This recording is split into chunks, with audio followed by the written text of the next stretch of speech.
오늘 본문으로 예수님과 우물가의 사마리아 우물가의 여인의 내용이 마무리가 되어집니다. 우리가 이틀 전에 새벽에 살펴본 것은 예수님께서 왜 사마리아 길로 지나가셨는가, 예수님의 경로를 집중해서 살펴보았습니다. 당시 사람들은 사마리아 길로 그 경로를 가지 않았습니다. 그것이 사회 통념이었습니다. 그것이 하나님 앞에서 내가 거룩을 지키는 길이라고 생각했지만 이 땅에 오신 예수님께서는 고의적으로 사람들이 가지 않는 그 사마리아 길로 가셨어요. 왜냐하면 그것은 진리가 아니었기 때문입니다. 사람들의 잘못된 편견이고 통념이었지 진리는 아니었어요. 그리고 어제 새벽에 살펴본 것은 이 사마리아 여인이 어떻게 해서 예수님을 만나게 되었는가, 그 상처의 관점에서 살펴보았습니다. 상처는 우리 사람의 입장에서는 아픔이지만 그 상처를 통해서 하나님께서 우리를 부르시는 하나님의 손길이다. 어려움과 고난은 하나님께서 하나님의 백성들을 하나님께서 예정하신 자를 하나님께로 인도하시는 손길이다. 이런 관점으로 살펴보았습니다. 오늘은 이 여인을 통해서 예수님을 만나기 전과 예수님을 만난 이후에 이 여인이 어떻게 변화되었는가, 이러한 관점으로 말씀을 잠시 나누기를 원합니다. 본문의 여인은 예수님을 만나기 전과 만난 이후에 그의 삶이 확연하게 다르게 차이가 납니다. 예수님을 만나기 전 이 여인은 어땠습니까? 그의 삶의 경력이 알려주듯이 결혼 5번 했는데 5번 다 힘들었어요.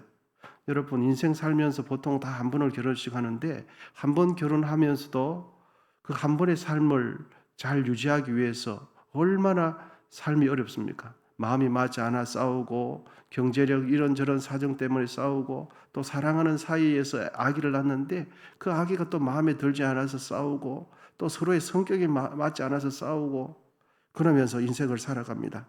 그러면서 한 번 결혼한 이것을 지켜내기 위해서 힘든 삶을 살아가죠. 그런데 여러분, 결혼 5번 했습니다. 그런데 5번 다 깨어졌어요. 얼마나 마음이 안 맞았으면 5번 결혼했는데 5번 다 깨어졌겠습니까? 여러분, 2번, 3번 결혼했는데 마음이 안 맞아도 다른 사람이 나를 어떻게 볼까, 이 생각 때문에도 이혼 안 하고 그렇게 살아가지 않겠습니까? 그러니까 5번 결혼해서 5번 다 실패했다는 것은 인생의 실패자죠. 그리고 상처의 굴레에 씌워서 그 굴레에서 벗어나지 못하는 인생이 이 여인의 인생 아니겠습니까? 누구의 잘못을 떠나서 5명의 남자와 사는 사이에 여성으로서 여성의 그 마음이, 내면이 얼마나 상처를 많이 받았겠습니까? 상처 입은 인생, 그것이 오늘 본문의 사마리아 여인입니다. 그리고 상처를 계속 입다 보니까 언제나 방어적이에요. 언제나 남 탓합니다. 언제나 내 잘못이 아니라, 이런 식의 사고를 계속해서 자기도 모르게 살아가게 되는 거죠. 여러분, 5번 결혼해서 5번 망했으니 주위 사람들이 어떻게 보겠습니까? 자기 스스로 받은 상처도 상처지만 다른 사람들이 자기를 어떻게 보겠어요? 뭐 이런 표현 쓰지 않겠습니까? 좀 거친 표현이지만 남자 잡아먹는 여자다, 뭐 이런 표현 안 쓰겠습니까? 주위 사람들이. 그래서 주위의 사람들이 자기를 아는, 자기 인생의 경력을 아는 사람들은 자기를 전부 다 곱지 않는 시선을 볼 거예요. 다른 사람은 그렇게 안 볼지라도 자기가 그렇게 느끼지 않겠습니까? 그 많은 상처가 세상의 정보나 세상의 인식을 받아들이는 데 있어서 왜곡되게 스스로 만드는 거죠. 그래서 이 여인에게는 아마 대인기피증이 있었던 것 같아요. 그리고 공황장애도 있지 않았겠는가? 우울증도 있지 않았겠는가? 불면증도 시달리지 않았겠는가? 그리고 성경에는 없지만 신경쇠약에 걸려서 남몰래 늘 한두 알씩 꼭 약을 먹지 않았겠는가? 이런 추측도 해봅니다. 여러분, 오늘 본문에는 기록되어 있지 않았지만 죽고 싶은 생각을 왜 안 했겠습니까? 죽고 싶은 생각을. 그리고 자살을 했다, 이런 내용은 성경 없습니다. 그런데 그의 삶을 경력을 보면 죽고 싶은 생각을 여러 번 했을 것이고 자살 시도까지 했지만 끝내 죽지 못하고 사는 인생이 오늘 본문의 사마리아 이 여인이 아니겠는가 싶어요. 살기 위해서 물은 마셔야 되겠고 수분은 보충해야 되겠고 하니까 그 당시에 관계수로가 잘 있지 않으니까 동네 마을에 있는 그 우물가에 늘 물을 떨어오는데, 언제 떨어왔는가? 사람들이 없는 시간에, 대인기피증이 있으니까, 사람 만나는 게 싫으니까, 사람이라는 그 모습조차 보기 싫으니까, 그러니까 아무도 오지 않는 그 땡볕에 사람들이 오지 않으니까 찾아가는 거죠. 예수님을 만나기 전에 이 사마리아 여인의 인생은 어떤 인생인가? 이런 인생이었어요. 여러분, 마음의 상처가 많고 상처가 깊은 사람은 대체적으로 이런 경향이 나타납니다. 사람들을 자유롭게 만나지 못해요. 내가 원하는 사람만 내가 가려서 만나요. 그리고 내가 가려서 교제를 해요. 그리고 상처가 많은 사람일수록 자신의 속마음을 잘 나누지 못해요. 속마음을 나누는 것조차도 힘들어요. 왜? 또 상처받을까 봐. 이런 나도 모르게, 자신도 모르게 그렇게 자꾸만 방어적인 기제가 형성이 되어지는 거죠. 그리고 대화를 해도 겉도는 대화만 해요. 그리고 자신의 속마음과 상관없는 외부적인 대화만 하다가 멈추죠. 또 대화를 하다 보면 이렇습니다. 상대방은 그런 의도가 아닌데 상처가 많은 사람은 자신이 어느 상황에 탁 가면 자신이 내면이 노출될 상황이 되면 그 순간에는 그 상황을 면해버려요. 피해버려요. 그리고 자신이 감각적으로 무시당할 것 같은 느낌이 되면 자기가 먼저 공격을 해버려요. 말로 공격을 하고 행동으로 공격을 먼저 해서 무시당하기 전에 내가 먼저 무시해요. 여러분, 그것은 두려워서 그러는 거 아니겠습니까? 그죠? 그리고 어떤 상대방의 실수에 있어도 극도로 예민하게, 불필요하게 예민하게 반응해요. 그래서 상대방을 무안하게 하면서 자신의 상처를, 자신의 내면을 감추는 경향이 다분히 나타나죠. 이런 사람들의 특징은 대부분 상처가 깊어서 그래요. 상처가 많아서 그래요. 자기 자신의 내면과 직면하는 게 너무너무 두렵거든요. 오늘 본문에 이 사마리아 여인이 그런 인생을 살지 않았겠는가? 그런 삶을 하루하루 살아갔을 것이라 보여집니다. 그런데 이 우물가의 여인이 예수님을 만난 뒤에는 어떻게 바뀌게 되었습니까?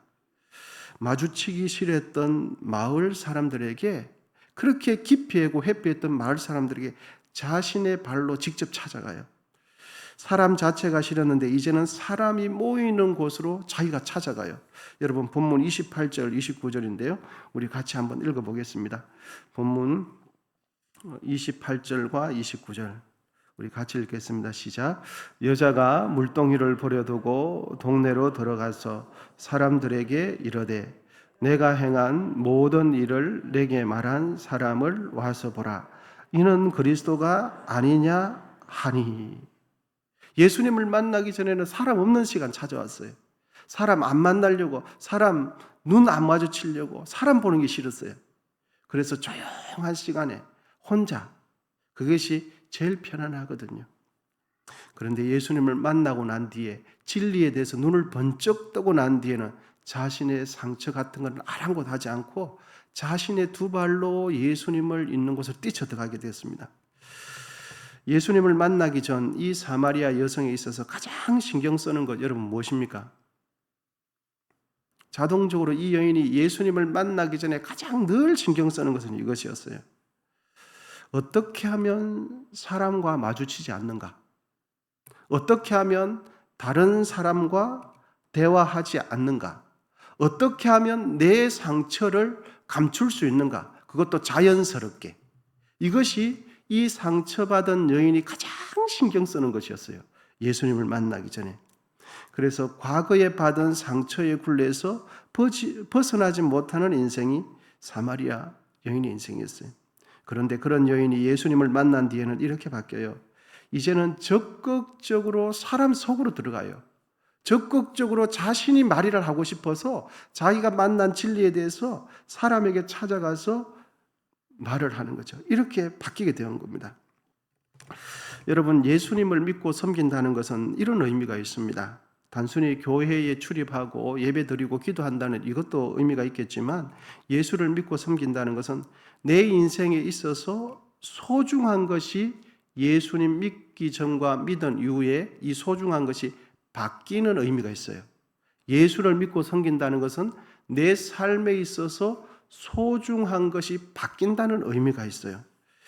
예수님을 만나기 전에 소중하게 가치 있게 여기던 것을 예수님 만난 이후에는 그것을 하찮게 여기고 예수님께서 소중하게 여기는 것을 내가 소중하게 여기는 거예요. 예수님을 믿는다는 것은 이런 의미가 있는 것 아니겠습니까? 예수님을 진실로 믿고 바르게 믿으면 이 사마리아 여인처럼 예수님을 통해서 내면의 변화가 올 수밖에 없는 거죠. 왜 그렇습니까? 예수님을 통해서 영생의 길을 보기 때문이에요. 그래서 우리의 내면 세계의 질서가 바뀌는 거죠. 예수님을 만나기 전에는 예를 들면 물질이 가장 귀했어요. 그 다음에 내 자존심이 가장 귀했어요. 그 다음에는 나의 편리성, 이렇게 내면의 세계의 질서가 바뀌었는데 예수님을 만난 이후에는 이 내면 세계의 서열이 바뀌는 거예요. 그래서 예수님을 바르게 믿고 진실로 믿는다는 것은 예수님을 믿기 전에 소중하게 여기던 것과 예수님을 믿고 난 이후에 소중하게 여기는, 이 소중하게 여기는 것이 바뀌는 것을 이야기하는 거죠. 예수님을 만난 이후에 사마리아 여인이 만난 이후에 가장 중요하게 여기는 것은 자신의 상처를 감추는 일이 아니라 나에게 있던 상처를 통해서 내가 만난 예수님을 전하는 거였어요. 참 놀라운 일이죠. 그래서 본문 39절입니다. 여자의 말이 내가 행한 모든 것을 그가 내게 말하였다 증언하므로 그 동네 중에 많은 사마리아인이 누구를 믿었습니까? 예수를 믿었어요. 누구를 통해서요? 이 사마리아 여자를 통했어요. 상처받은 여자, 5번 결혼했는데 5번 망했고 그 어떤 사람도 마주치기 싫은 이 상처받은 여자를 통했어요. 이 말은 곧 예수님을 만남을 통해서 그의 내면 세계가 해결되었다는 뜻이죠. 자신의 상처가 예수님 앞에서는 다 치유받고 아무렇지도 않다는 그런 흔적만 남아있는 거죠. 예수 믿는 우리가 해야 할 일은 여러분, 예수님 안에서 나의 심령을 새롭게 하는 일이에요. 겉으로 보이는 교회에 필요한 행동들, 생활들을 할 뿐만 아니라 예수님을 믿는 우리가 해야 할 것은 예수님 안에서 나의 심령을 새롭게 하는 일이에요. 인생을 살면서 사람들에게 상처 안 받을 수 없지 않습니까? 주위 사람들에게 오해와 갈등 없지 않습니까? 그런 상처받은 마음을 예수님을 통해서 치유받는 거예요. 예수님을 통해서 고침받고 나의 상처를 회복시킨 그 이후에는 내가 받은 상처를 통해서 내가 만난 예수님을 전하는 거죠. 예수님을 만난 뒤에는 과거 받은 상처에 매이지 말아야 합니다. 여러분 아멘이십니까? 예수 믿기 전에는 과거에 받은 상처에 매여요. 나의 삶의 패턴, 내가 성장했던 패턴들, 또 그리고 이런저런 상황들은 나도 모르게 좋지 않은 형성들. 그런데 예수 믿고 난 뒤에는 이 내면 세계가 새롭게 되는 거죠. 그래서 예수 믿으면 왜 새로운 삶을 사는가? 여러분, 예수 믿는다고 해서 외부의 환경이 하루아침에 안 바뀌지 않습니까? 예수 믿어도 가난한 사람은 가난해요.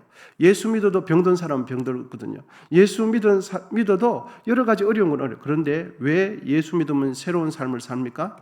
내면이 바뀌거든요. 속이 바뀌거든요. 생각이 바뀌고 내면 세계의 질서가 바뀌어요. 그러니까 환경은 안 바뀌어도 예수 믿은 사람은 새로운 사람이니까 환경을 바라보는 그 사람이 새로운 시각으로 바라보게 되므로 매일매일 동일한 삶이지만 감사와 기쁨 가운데 살아가게 되는 것이죠. 예수님 안에서 극복된 그 상처가 오히려 믿지 않은 이들에게 예수님을 전하는 좋은 접촉점, 복음을 전하는 통로가 되는 것입니다. 오늘 본문에 있는 이 여인, 여러 가지 신경쇠약에 시달리고 대인 기피증 이런 가지 있지만 그것이 예수님을 만남으로 인해서 회복이 되었어요. 그리고 자기가 상처받은 이것이 예수님을 전하는 기폭제가 됐다는 거죠. 예수 믿기 전에는 늘 불평하고 불만했다면 예수 믿고 난 뒤에는 감사가 넘치게 되어야 되는 거죠. 그래서 예수 믿기 전에 내가 불평했으니까 불평하는 사람들의 마음을 너무 잘 아는 거예요. 그래서 불평하고 원망하는 사람들이 있으면 나도 예수 믿기 전에 그랬다. 나도 원망하고 불평하고 비관하고 늘 그랬는데 예수 믿어 보니까 인생이 바뀌더라. 그러면서 그들을 예수님께로 인도하는 접촉점이 되는 거죠. 예수 믿기 전에는 병들을 때 예수님을 통해서 병이 나았어요. 그러면 지금 병들어 있는 그 사람들의 마음을 너무너무 잘 아는 거죠. 그래서 그 사람들에게 예수 믿으면 건강해진다, 기도하면 건강해진다는 것을 그들에게 전해주므로 자신의 병들었던 그 과거가 사람들에게 복음을 전하는 접촉점이 되는 거죠. 예수 믿기 전에는 가정이 불행했어요. 예수 믿기 전에는 성격이 아주 괴팍했어요. 성격이 아주 차갑고 그랬는데 예수 믿고 나니까 주위 사람들에 대해서 눈이 떠여지기 시작하는 거예요. 그래서 그런 사람들을 보면 예수 믿기 전에 나 그랬어, 내가 그랬다고 그러면서 예수 믿기 전에 자신의 삶과 예수 믿은 이후에 자신의 삶이 변화된 것, 그러니까 자신의 상처와 아픔, 자신의 인생의 문제가 다른 사람들에게 복음을 전하는 통로가 되는 거죠. 오늘 본문에 있는 이 여인은 그런 삶을 살았어요. 예수 믿기 전에는 늘 어두운 인생, 늘 혼자 있는 인생, 늘 외로운 인생을 가장 즐겼어요. 그런데 예수님을 믿고 난 이후에는 자신의 그 상처가 예수님을 전하는 도구가 된 거죠. 사마리아 여인은 예수님을 만난 이후에 과거의 상처에 매이는 인생이 아니라 상처를 극복하는 자가 되었어요. 그러므로 여러분, 우리 모두 본문의 여인처럼 예수님 안에서 마음의 모든 상처를 치유받게 되시기를 축원드립니다. 예수 믿기 전에 가난하고 무시당하고 외롭고 또 이런저런 상처 있다면 그 상처를 예수님 안에서 치유받아야 돼요. 그리고 그 상처가 예수 믿고 난 뒤에 복음을 전하는, 예수님을 자랑하는 가장 좋은 도구가 되는 거죠. 여러분, 우리 모두는 예수님 안에서 상처 입은 치유자가 아니겠습니까? 상처를 한 명도 안 받은 사람이 아니에요. 상처가 있음에도 우리의 심령을 새롭게 하시는 그 예수님을 통해서 상처받은 온전한 건강한 치유자가 된 거죠. 여러분, 나의 약점, 나의 상처가 하나님의 은혜를 흘려보내는 통로가 되시기를 축원드립니다. 상처와 약점, 이것이 다른 사람을 보호하고 다른 사람에게 감추고 다른 사람을 공격하는 것이 아니라 하나님의 은혜를 흘려보내는 복음의 통로가 다 되시기를 축복합니다. 기도하겠습니다.